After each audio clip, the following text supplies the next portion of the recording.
Este es mi primer video tutorial sobre la teoría de simulación de Monte Carlo. En él vamos a discutir algunos conceptos básicos.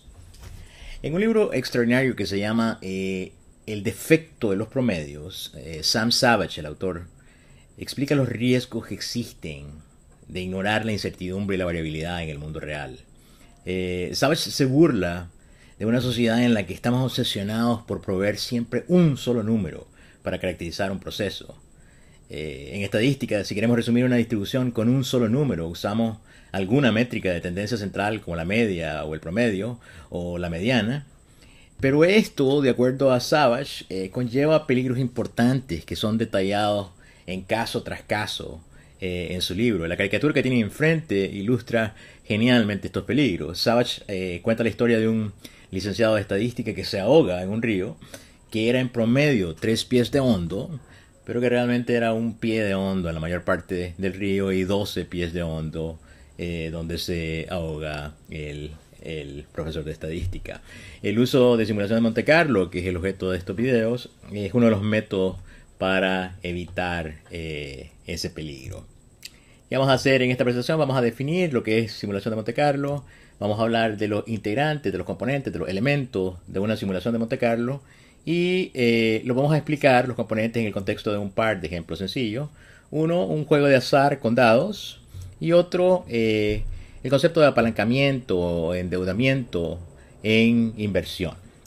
Entonces, definamos simulación de Monte Carlo como una técnica matemática que usa números aleatorios o la generación de números aleatorios y probabilidad para entender el impacto que tiene el riesgo en un modelo de la realidad. En nuestro caso, el modelo va a ser una hoja de Excel con celdas interrelacionadas. En la realidad podría ser un modelo matemático, una serie de ecuaciones. Lo que vamos a suponer en nuestro modelo de Excel es que algunas celdas están completamente bajo nuestro control y otras, probablemente las fuentes de riesgo en el modelo, no están bajo nuestro control. Y estas celdas son sujetas a perturbaciones aleatorias y el modelo de simulación de Monte Carlo nos va a ayudar a entender cómo estas perturbaciones aleatorias se propagan al resto del modelo. ¿Cuáles son los elementos de una simulación de Monte Carlo? Tienen 4 elementos fundamentales. Primero, la construcción de un modelo a simular. Esa va a ser la parte más importante.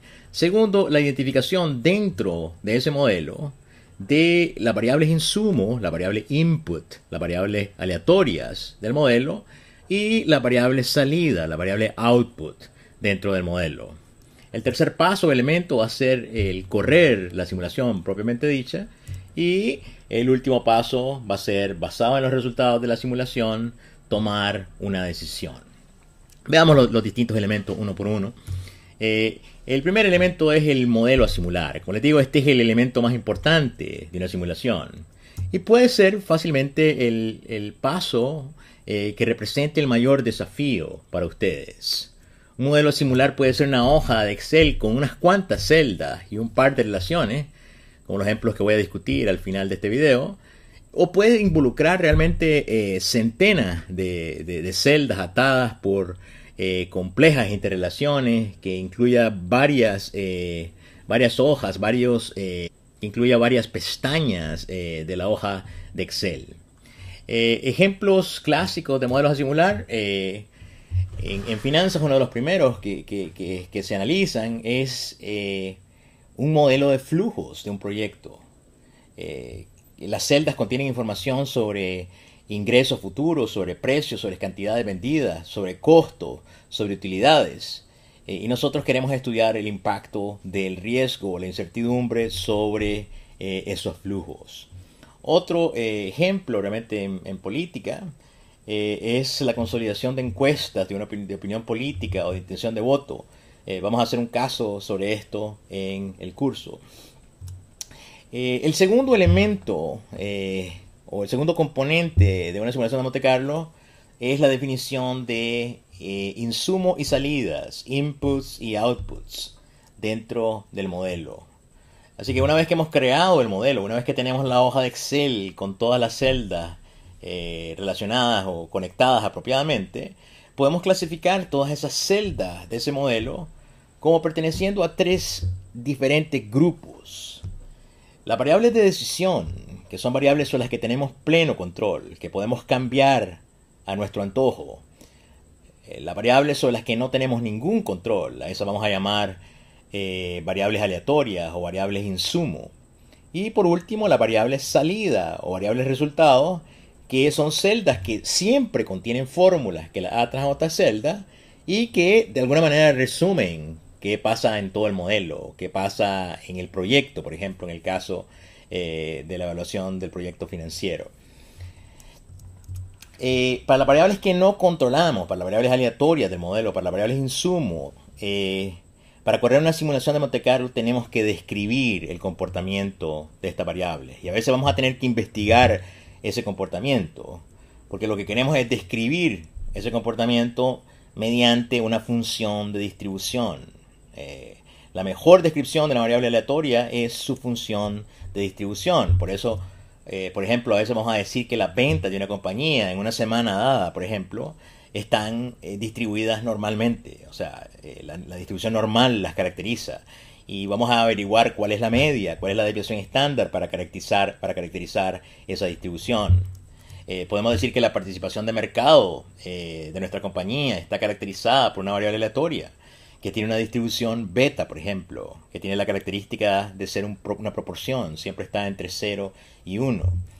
Podemos decir que el número de clientes que nos visitan en nuestro establecimiento, que es una variable de conteo, está caracterizada por una distribución Poisson. Una vez que hemos identificado las fuentes de riesgo en una simulación, debemos identificar también las celdas que contienen los resultados que nos interesan en ese modelo.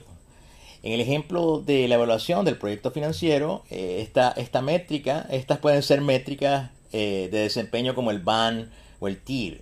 Ese es el resumen del desempeño financiero del modelo. Entonces ese es el output, esa es la salida que me interesa estudiar. Entonces lo que hago es describir realmente la distribución, las funciones de distribución de las variables insumo, y lo que me va a dar la simulación de Monte Carlo es una función de distribución para esa variable salida. Quiero saber cómo se comporta el BAN, cómo se comporta el TIR, si quieren, en distintos mundos probables. Paso 3 es el paso más sencillo, realmente es correr y analizar la simulación. Esto básicamente es oprimir el botón que dice corra simulación. En la práctica obviamente también supone algunas decisiones técnicas, ¿verdad? Tenemos que tomar decisiones sobre cuántas iteraciones vamos a correr, cuándo podemos decir que la simulación,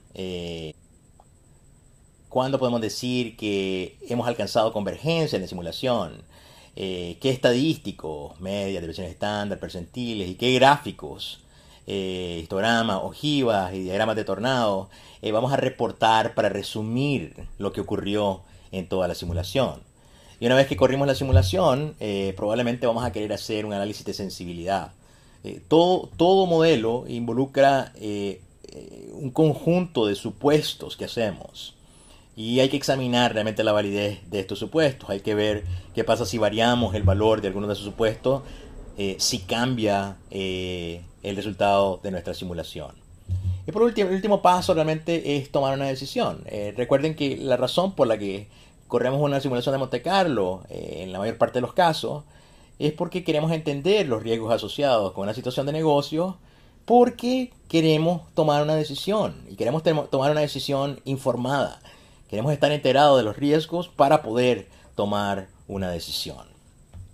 Entonces, ahora vamos a ver estos 4 elementos, estos 4 componentes, en el contexto de un par de ejemplos sencillos, que van a ser unas cuantas celdas en una hoja de Excel, pero que nos permiten analizar con detalle los distintos pasos sin que nos abrume un modelo demasiado complejo.